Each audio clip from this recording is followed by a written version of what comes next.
Você é gestor de uma equipe e passa por momentos que não consegue acompanhar seus indicadores de perto? Chega no fim do mês e tem que dar um jeito, explicar o que aconteceu e você não sabe o que fazer? E às vezes esse indicador é realmente mensal. Mas como eu posso, durante o mês, ir atuando para corrigir a rota com mais frequência? Eu chamo isso de estar dirigindo em uma cidade que você não conhece, sem mapa e sem GPS.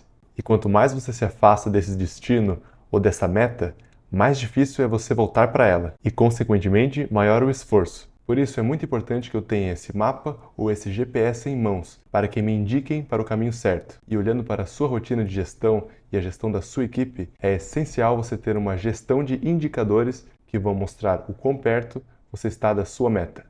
E aí, faz sentido para você?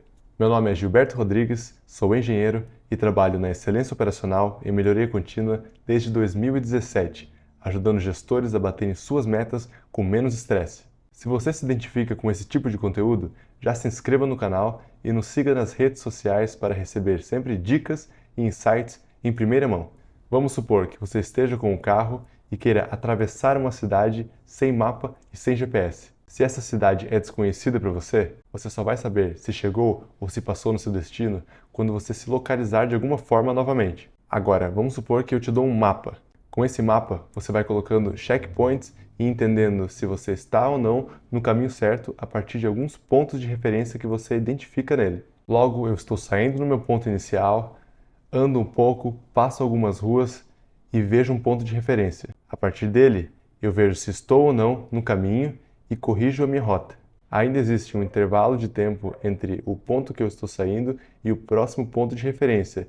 Nesse intervalo, eu não tenho nenhum indicador que está me mostrando se eu estou ou não no caminho certo. Agora vamos supor que eu te dou um GPS na mão. O GPS, ao contrário do mapa, ele vai me retornar instantaneamente se eu estou ou não seguindo na minha rota mais rápida. Toda vez que eu virar à direita enquanto deveria virar à esquerda, ele vai me mandar um sinal de alerta e eu vou aplicar um plano de ação para que eu corrija minha rota na direção novamente da minha meta. Toda correção de rota eu vou correlacionar com um plano de ação do meu dia a dia de trabalho. Logo, se eu não tiver indicadores que eu acompanho com frequência, eu só vou saber se alcancei a minha meta lá no fim do mês. Eu ter um mapa seria mais ou menos como eu acompanhar semanalmente meus indicadores que eu tenho que fechar no final do mês. Já é muito melhor que eu não ter mapas. Mas imagine se eu te entregar um GPS. Ter um GPS é ter um acompanhamento em tempo real se eu estou ou não alcançando minhas metas que eu defini anteriormente.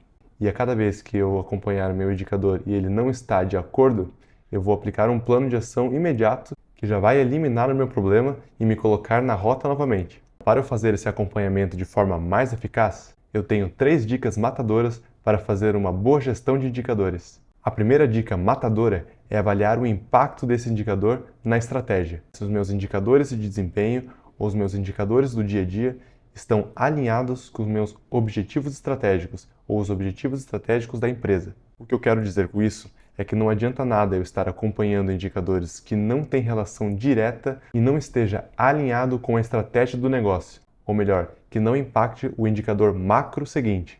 Uma boa forma de eu evidenciar se o meu indicador está ou não alinhado com o indicador macro é saber se eu, como um supervisor, por exemplo, estou acompanhando indicadores que o meu gerente está vendo. Se o meu indicador está no verde ou no vermelho, interessa para o indicador do meu gerente. Nessa mesma linha, eu, como gerente, tenho que impactar positivamente os indicadores do meu diretor. Essa escadinha entre níveis hierárquicos é chamada de desdobramento de indicadores, que é essa conexão entre um objetivo estratégico e todos os indicadores de desempenho entre os níveis até chegar onde realmente agrega valor, que é a produção. Isso não só na indústria, claro, mas também em ambientes administrativos, onde eu, como analista ou assistente, devo impactar os indicadores dos meus coordenadores, dos meus gerentes e, consecutivamente, do negócio. Se um objetivo estratégico for aumentar a lucratividade da empresa, eu, como gerente de produção, posso desdobrar em margem de lucro por produto, eficiência de produção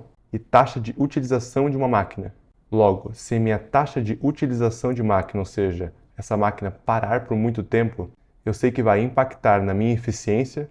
Uma baixa eficiência quer dizer um maior custo, uma menor margem de lucro para essa linha de produto. Reduzindo essa margem de lucro vai impactar diretamente na lucratividade da minha empresa. Por isso, antes de ficar acompanhando indicadores, veja se ele está alinhado com o negócio e com os objetivos estratégicos. A dica número 2 é defina a frequência de acompanhamento. Lembra da relação que nós fizemos com o mapa e com o GPS? O GPS ele tem um acompanhamento em tempo real, enquanto o mapa tem um acompanhamento um pouco mais restrito. Então, nesse ponto, eu vou avaliar se o meu processo ele faz sentido acompanhar hora a hora, de 3 em 3 horas, diariamente, 2 vezes por semana, semanalmente. Quanto maior a frequência, melhor. Mas um detalhe que você não pode esquecer é que a frequência de acompanhamento ela deve ser diretamente proporcional à frequência que eu vou tomar ações para corrigir essa rota. Não adianta eu acompanhar 2 vezes por hora, por exemplo, se eu só tomar ações no início do dia. Um acompanhamento hora a hora podem fazer sentido para uma gestão mais tática, enquanto um acompanhamento diário em uma gestão mais estratégica. A terceira dica é avaliar a sua influência sobre o indicador. Para cada indicador, avaliar se eu tenho uma influência direta ou indireta e listar. O objetivo é eu inserir na minha rotina de acompanhamento apenas os indicadores diretos. Se eu identificar que eu tenho indicadores indiretos, eu devo transformá-los em indicadores diretos. Mas calma, agora vamos entender o que são indicadores que eu tenho uma influência direta e o que são indicadores que eu tenho uma influência indireta. Indicadores de influência direta quer dizer que eu tenho total controle para agir sobre ele. Um exemplo é se eu sou supervisor ou líder de produção de uma máquina, é que eu tenho um indicador de tempo de parada de máquina ou tempo de setup. Se eu vejo essa máquina parada, eu tenho total controle para realizar um estudo, entender as causas e aplicar ações para resolver. Consequentemente, eu tenho total controle sobre esse indicador. Um indicador de influência indireta são aqueles que eu não tenho total controle para agir. Um exemplo é colocar para esse mesmo supervisor o custo total do setor. Como é um indicador muito amplo para mim, eu tenho que desdobrar ele em indicadores que eu tenho mais influência. Eu faço uma análise do que mais impacta esse custo total e quais desses fatores eu posso agir. Eu vou listar esse custo total e vou ver que, por exemplo, um custo de mão de obra indireta eu não tenho controle, mas um desses custos totais é o custo de retrabalho. E esse retrabalho eu posso desdobrar em número de peças descartadas. E aí sim, se aumentar o meu número de peças descartadas, eu vou ter total autonomia para agir, identificar, colocar ações que, consequentemente, vão reduzir a minha taxa de retrabalho e reduzir o meu custo total do setor. Em resumo, eu tenho que ter aquela sensação de dono. A partir daí, eu vou verificar se está linkado ao meu objetivo estratégico e se ele tem relação, eu vou já definir a minha frequência de acompanhamento para que eu vá atuando nele de forma constante e compartilhando essas metas com minha equipe. Em resumo, é eu aplicar a gestão à vista no meu setor. O próximo passo agora é você avaliar se gostou ou não desse conteúdo e já comentar aqui quais são as dicas que você gostaria de ver aqui no canal sobre como bater as suas metas com menos esforço e de forma mais rápida. Já aplique essas 3 dicas nos seus indicadores e comente aí se os resultados foram efetivos. Um abraço e até a próxima!